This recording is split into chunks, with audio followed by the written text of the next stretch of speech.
Bismillahirrahmanirrahim. Alhamdulillahi rabbil alamin. Wassalatu wassalamu ala sayyidina wa nabiyyina Muhammad wa ala alihi tayyibin at-tahirin wa sahbihi al-muntajabin wa ala al-jami' al-anbiya'i Allahi wal mursalin. Me emrin e Allahut, të gjithëmëshirshmit, mëshirëplotit. Falënderimet më të sinqerta janë për Allahun e madhruar.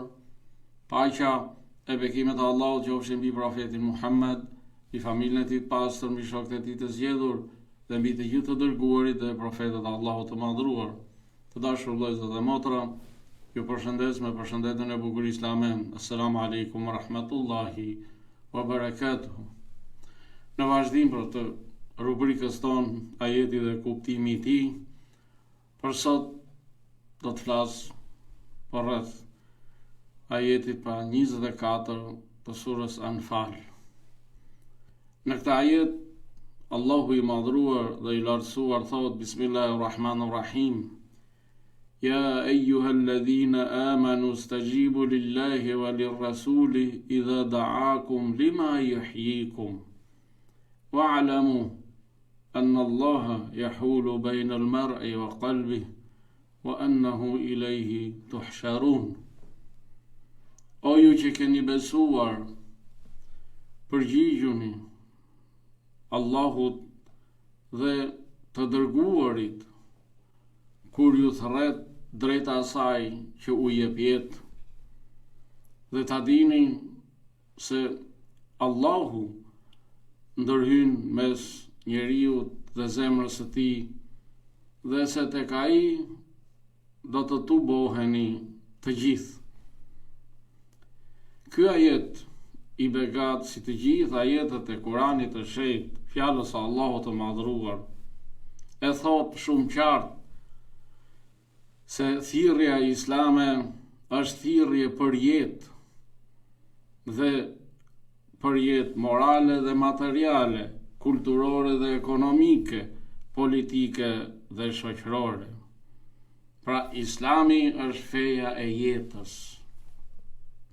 Ky është përkufizimi më i përmbledhur i Islamit dhe i mesazhit të tij të përjetshëm. Nëse dikush pyet për qëllimet e Islamit dhe për atë çfarë paraqet kjo fe e lartë, i përgjigjemi me një thënie të shkurtër: qëllimi i Islamit është jeta në të gjitha fushat. Ky ajet i begat fillon me thënien: O ju që keni besuar, përgjigjuni Allahut dhe të dërguarit kur ju thërret drejt asaj që ju jep jetë. Kjo do të thotë që besimtari nuk duhet vetëm të dëgjojë urdhrat e Allahut, por duhet të përgjigjet aktivisht, t'i zbatoj dhe t'i përjetoj ato në jetën e përditshme. Dhe jo vetëm thjesht t'i dëgjoj dhe t'i depozitoj në mendjen e tij, por duhet që urdhrat, këshillat, porositë e Allahut, krijuesit ton, të zbatohen në veprat tona, në sjelljet tona, në fjalët tona, në mendimet tona, madje në qëllimet tona. Lind pyetja: mos vallë njerëzit ishin të vdekur para ardhjes së Islamit dhe para zbritjes së Kuranit, i cili thërret për jetë? Sipas kuptimit kuranor, përgjigja është po. Njerëzit ishin të vdekur dhe të pa jetë para ardhjes së Islamit, ishin trupa pa shpirt. Sepse në to mungonte drita e besimit, në to mungonte drejtësia, barazia, respekti, dashuria. Ta erdhi Islami zbriti, Kurani, që t'i ndriçoj ata, t'i pastroj, t'i udhëzoj dhe t'u jap jetë zemrave dhe shpirtrave të tyre. Cilat janë gjërat që japin jetë sipas Kuranit të shenjtë. Dietarët islam kanë dhënë disa kuptime rreth kësaj çështje, pra çështjes së gjërave që japin jetë. Ata kanë thënë se ato që japin jetë janë: i pari është besimi i vërtet. Zemra pa besim është pasi trupi pa shpirt. Besimi i gjallë e i vërtet e bën njeriu të vetëdijshëm, të qetë dhe të lidhur me krijuesin, Allahun e madhruar.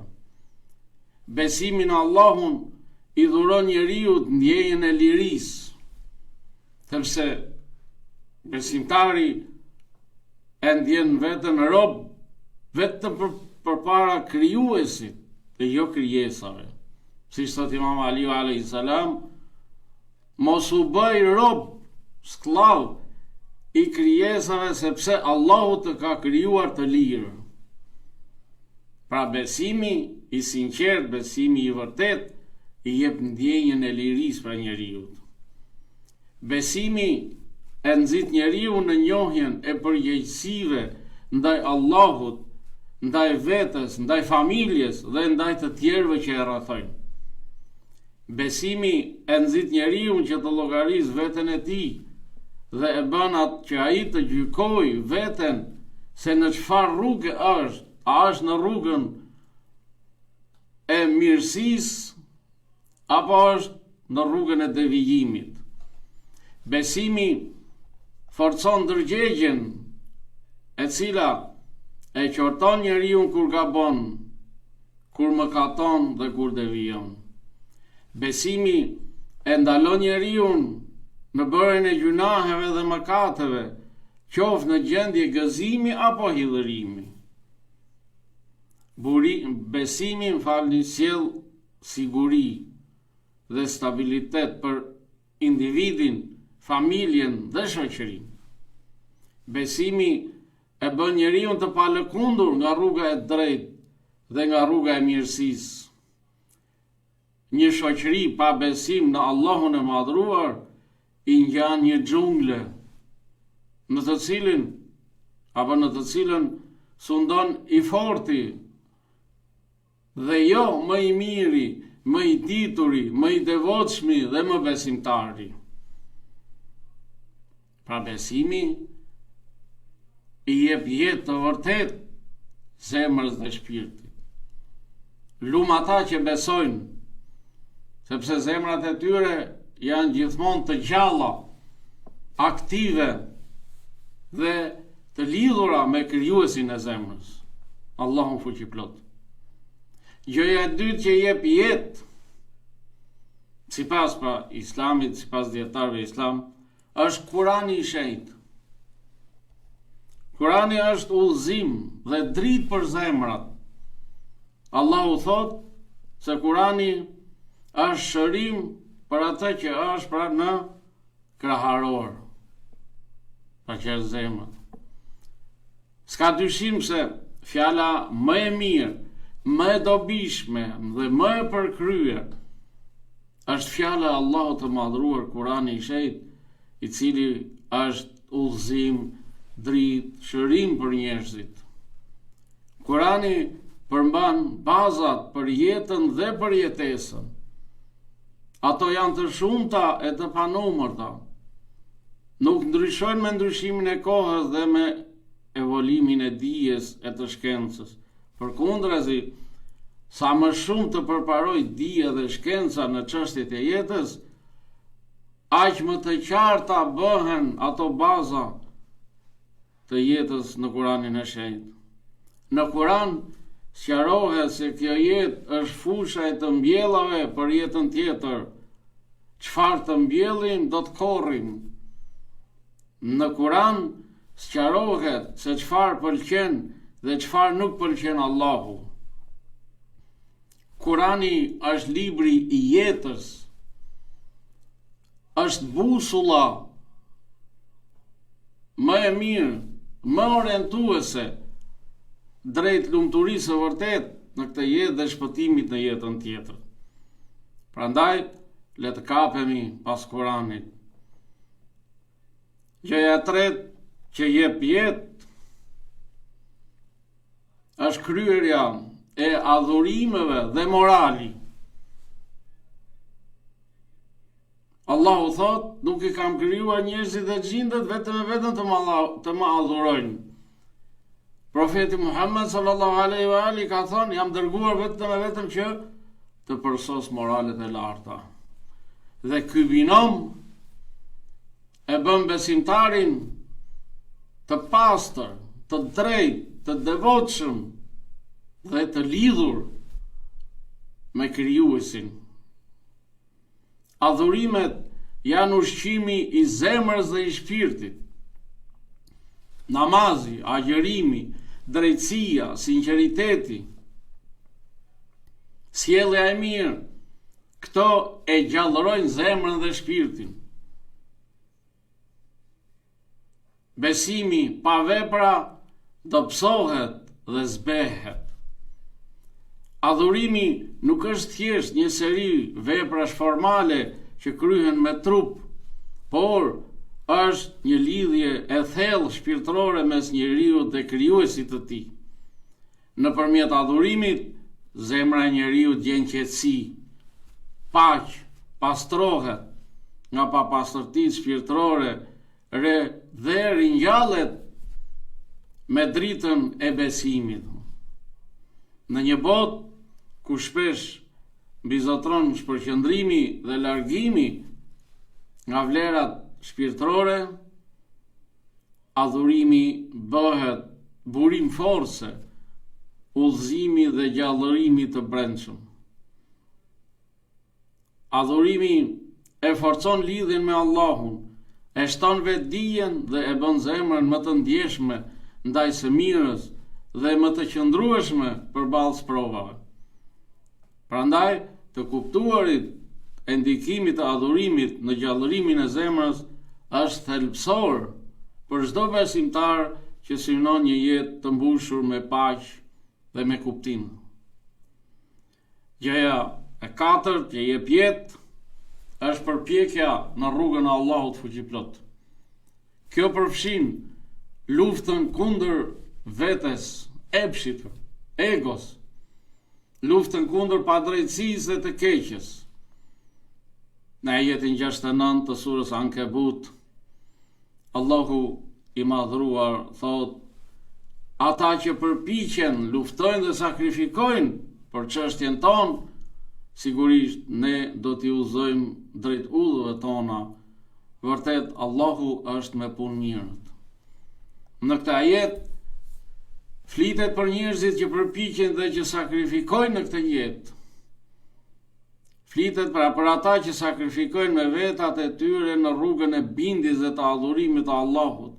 Flitet për ata që sakrifikojnë në largimin prej mëkateve, për ata që sakrifikojnë në shtypjen dhe frenimin e epsheve të shfrenuara, për ata që sakrifikojnë në thirrjen e njerëzve në rrugën e Allahut, për ata që sakrifikojnë në kryerjen e urdhrit në të mirë dhe të ndalimit nga e keqja, duke përdorur të gjitha mjetet e mundshme, si ato elektronike, gazetat, revistat, radio, televizion e të tjerë. Flet për ata që sakrifikojnë në rrugën e pajisjes me vlera dhe moral islam. Flet për ata që sakrifikojnë në edukimin e të tjerëve me edukatën e profetëve dhe të dashurve të Allahut fuqiplot. Flet për ata që sakrifikojnë në përhapjen e vlerave humane dhe njerëzore. Flet për ata që sakrifikojnë në ndjekjen e profetit Muhammed sallallahu alaihi wa ali dhe në zbatimin e mësimeve të tij të larta. Flet për ata që sakrifikojnë në përhapjen e fjalës së Allahut, Kuranit të shenjtë. Të gjitha këto përpjekje e mbajnë të gjallë shpirtërisht njeriu. Të gjithë këta sakrifikues, përpjekës, Allahu do t'ia tregoj rrugët e tij që të çojnë në xhennet.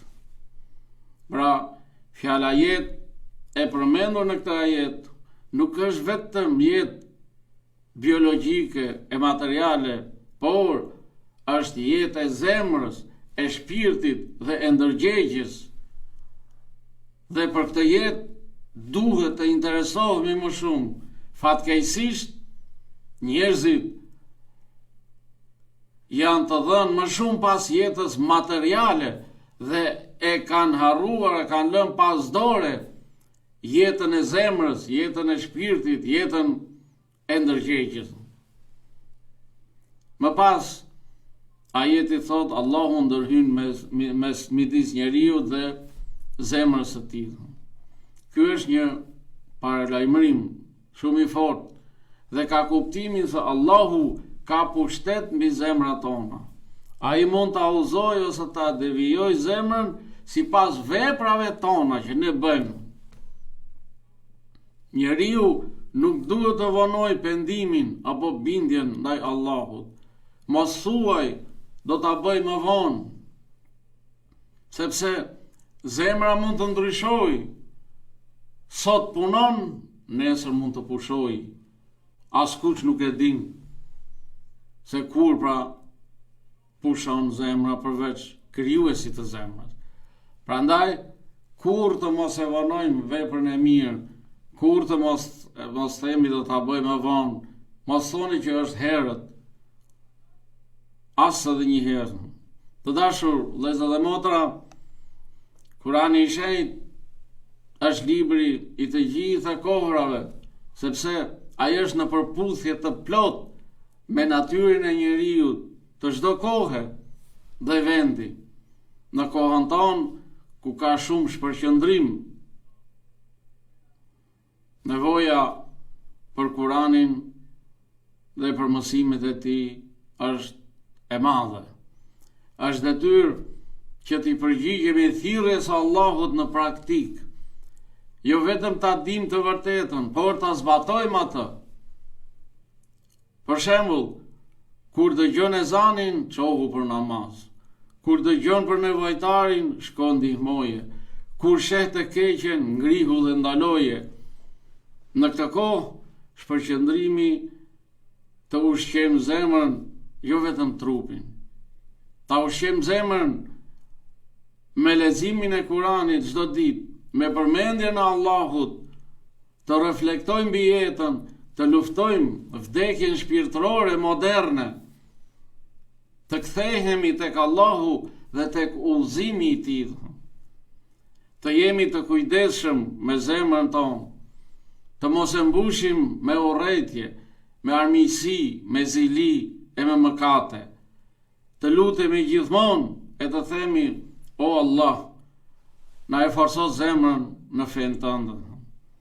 Të dashur vëllezër dhe motra, ky ajet i begat, pra ajeti 24 në surën Anfal, na përcjell këto mesazhe kryesore. Mesazhi i parë, besimi i vërtet kërkon përgjigje dhe veprim. Mesazhi i dytë, jeta e vërtet është ajo e zemrës, jo vetëm e trupit. Mesazhi i tretë, udhëzimi është dhurat nga Allahu, prandaj mos e vono bindje ndaj tij. Mesazhi i katërt, zemra është në dorën e Allahut, prandaj kujdesu për të çdo ditë, me qëllim që ta mbash të pastër në këtë jetë dhe ta takosh Allahun me zemër të pastër në jetën tjetër. Në përfundim, ajeti 24 pra i surës Anfal na fton të reflektojmë thellë mbi thirrjen e Allahut dhe mbi përgjegjësinë tonë për të përgjigjur asaj thirrjeje me përkushtim dhe sinqeritet. Ky ajet thekson rëndësinë e gjallërimit shpirtëror përmes besimit dhe bindjes ndaj Allahut dhe të dërguarit e tij, duke na kujtuar se vetëm përmes kësaj rruge njeriu gjen kuptimin e vërtetë të jetës. Ajeti gjithashtu na ndërgjegjëson për faktin se Allahu është më afër nesh se sa mendojmë dhe ai është i ditur për çdo veprim, mendim apo qëllim. Prandaj është detyrë e secilit besimtar, e çdo njeriu të jetojë me vetdije të lartë shpirtërore, duke e bërë këtë ajet udhërrëfyes në jetën e përditshme. Të lutemi siç na mëson Kurani i shenjtë në ajetin 8 të surës Ali Imran, ku thot: Rabbana la tuzigh qulubana ba'da idh hadaytana wa hab lana min ladunka rahma innaka antal wahhab. O Zoti ynë, mos lejo që zemrat tona të shmangen nga e vërteta, pasi na ke udhëzuar në rrugën e drejtë dhe jep në mëshirë prej teje, vërtet ti je dhuruesi i madh. Le të jemi prej atyre që përpiqen në këtë jetë, përpiqen ta gjallërojnë zemrën e tyre me besim, adhurim, udhëzim, me dashuri për njëri tjetrin, me respekt për njëri tjetrin. Allahu na forcoft në fenë e tij, Allahu na ndriçoft jetën me dritën e Kuranit. Allahu ju ruajt ju dhe familjet tuaja kudo që t'jeni. Assalamu alaikum wa rahmatullahi wa barakatuhu. Paqja, bekimet, mirësi dhe mëshira Allahut qofshin mbi ju.